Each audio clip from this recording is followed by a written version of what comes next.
From Gabbar Singh to Mogambo, Andrew Russell to Ramadhir Singh, we have seen some really iconic villains across different genres. How do you design a character that not only has its own personality and perspective, but also pushes the main protagonist to the edge and fills the conflict of the story with a whole new meaning? What makes us root for the protagonist and feel empathy for them when they are in trouble? And what makes their victory feel so meaningful and personal? And what is it that truly adds value to any good movie? The answer to all these questions lies on the negative side of the story. A good antagonist never just sits comfortably on his or her chair and tells everyone about their evil master plan. Frankly, no one wants that. In order to understand how to design a powerful force of antagonism, or in simple words, how to create a perfect villain for your story, let's take a closer look at A Wednesday.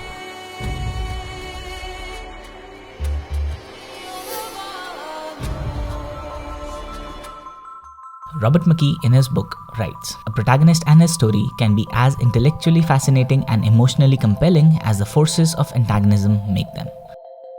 And the term forces of antagonism doesn't refer to a specific antagonist or a villain, but the sum total of all the forces that oppose the character's will and desire. Let's take a quick look at the 3-act structure.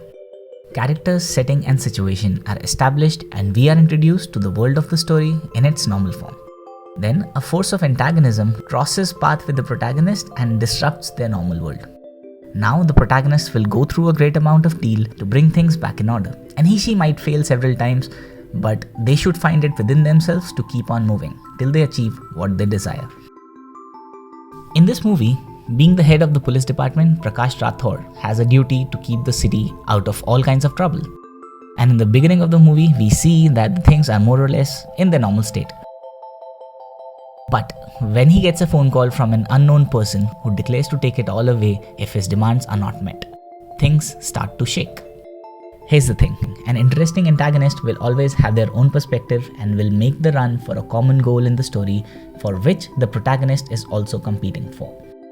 A villain is never a guy with an eye patch or someone with some deformity or just some powerful being who just wants to disrupt the protagonist's life for no reason at all. John Truby, in his book The Anatomy of a Story, writes, "Create an opponent who is exceptionally good at attacking a hero's weakness."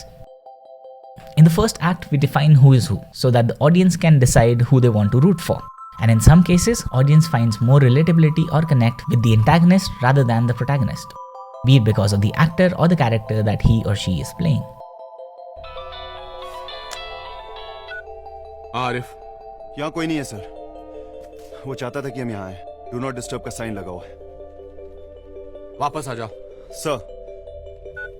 जय, sir. हमें उन चारों terrorist को इकट्ठा करना होगा। The entire second act of any story is all about the roadblocks and other obstacles we will watch the protagonist tackle in his or her own way. The motivation being the run for a common goal. And as a writer, more deep you go into this area, the better your story will be. Hello, Rathore साहब, mister Roy नहीं आएंगे, उनकी जगह मैं बात करूंगा। Mister Roy है ही नहीं तो आएंगे कहाँ से? क्या चाहिए तुम्हें? In A Wednesday, the caller keeps his identity a secret, and that just adds another flavor to the overall thrill and the mystery of the movie. Because this way, we realize that the protagonist and us as audience are dealing with an unknown force, and one wrong move can blow it all down to hell. Let's refer to Robert McKee once again.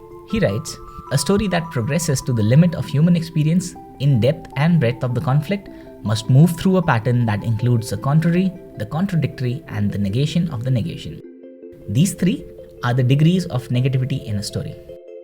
Being the head of the police, Rathod gets full access to all the resources just so that he can fix the problem. And Rathod does all he can think of in order to maintain the balance of things. On the contrary side, Prakash Rathod is uncertain about all the moves he's making. He's basically following the orders from the caller. He doesn't have a chance to fight back because the caller is keeping an eye on him using the media, which gives him an unfair advantage over Rathod. TV पर बैठा कहीं live देख रहा है। You are his bloody eyes. On the contradictory side, the caller proves that he is not kidding. सामने वाले police station में भी एक बॉम्ब प्लांट किया है। आपके पास 20 मिनट हैं उसको ढूंढने। And Rathod cannot take even a single chance to deny him of his wants. Because he understands the repercussions, countless people will die and that will be injustice. And the end of the line, The police is on the runway with all the 4 terrorists, and still they are uncertain whether they will be able to secure the information about the rest of the bombs or not. What if the caller doesn't hold his end of the bargain? क्या guarantee है कि सब कुछ होने के बाद तुम bombs की लोकेशन मुझे बता दोगे? गारंटी? मैं आपको पंखा बेच रहा हूँ। This is what keeps us at the edge of our seats as we realize that the story can go in any of these directions, and frankly that's the best part of writing a fictional story. There are endless perspectives and possibilities for a storyline, and as screenwriters we just have to pick the best one and make it work. The gradual increase of interruptions from the forces of antagonism in the life of the protagonist is what builds the tension up. As audience watching this movie for the first time, we start thinking either the terrorist will be released and then they might or might not get the locations for the rest of the bombs, but then what was the point of this whole film? Or we think that there will be a big climax with bombs and gunfights and somehow the cops will emerge victorious. Neeraj Pandey found a third direction from this point of the movie, as he makes the unknown caller kill the terrorists instead of saving them.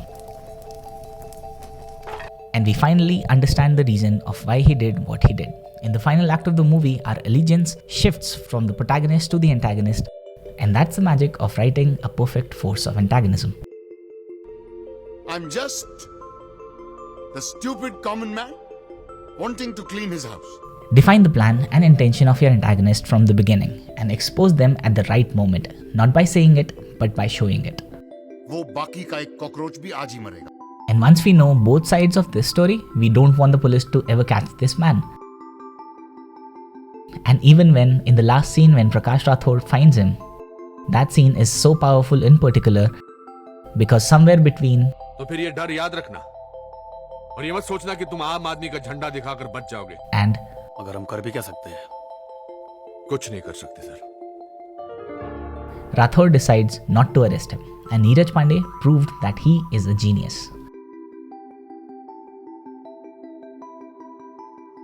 What do you think about this movie?